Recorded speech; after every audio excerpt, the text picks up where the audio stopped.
32, and the limit would be 48.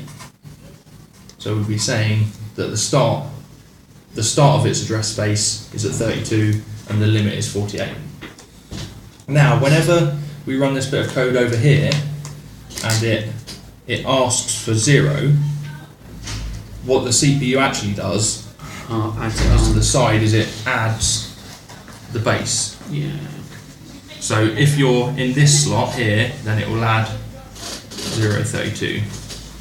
And now any other ones that we asked for, so if we did mov 0 times 12, it would again add, so that one's easy, that one's just 32 again, but this time when we add it, we'd get 44. So we're adding the base on, and the base is 32, so we're adding 12 and 32. So we get the position 44. And then when it actually goes to real memory, it looks down this list and goes, oh, okay, 44's about here.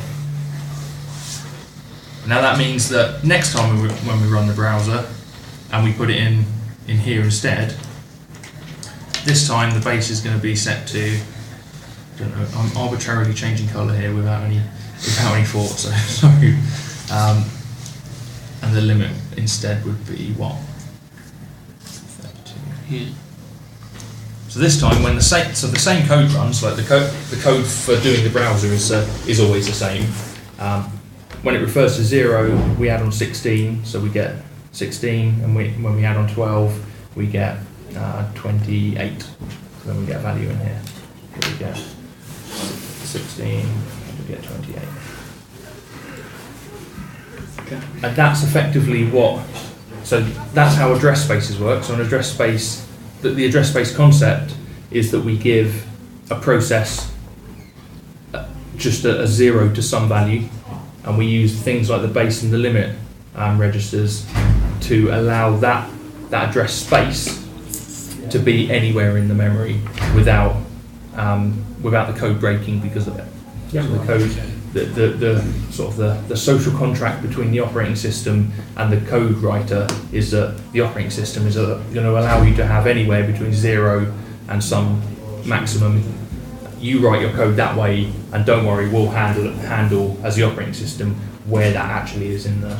That makes sense. In the real memory. Yeah. So an advantage of that, 'cause it just says. Oh, yes.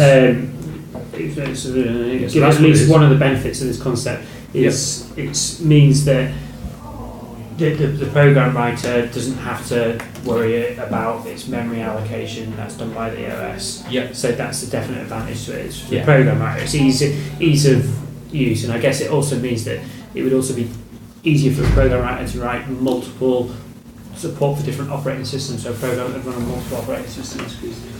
Potentially, yeah. Yeah. What's the advantage for the operating system? Or the user of the operating system?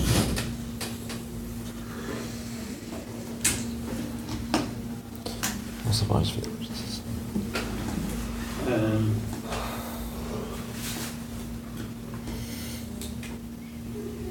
What order does it run the processes in? Linear. And what?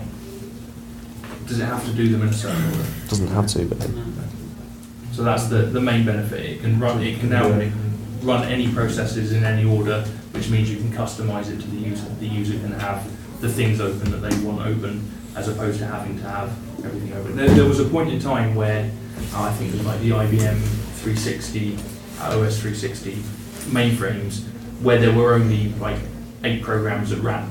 So you would just allocate each one a section, and those programs would be written to work in that section of the memory, because you'd never run any more processes. They were the only things that would ever run, and because you had full control of the system, you launch them in the exact same order every time, so they could do that thing that we were saying was silly. But now we've got operating systems where you want the user to fully control which programs they have open and what order they open them in.